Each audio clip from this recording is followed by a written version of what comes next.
Good morning. I wanted to provide you an update on the foxglove I dropped in this bed in July of last year.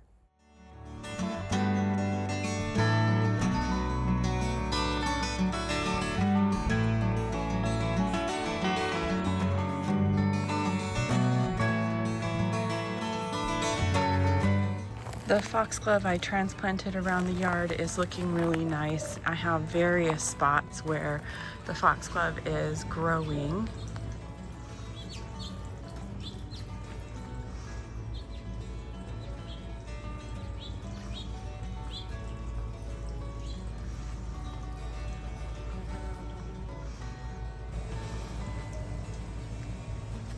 I feel like maybe only the pink is, I must have just grabbed pink spires and put them in the bed. I don't have any of the white or the light pink.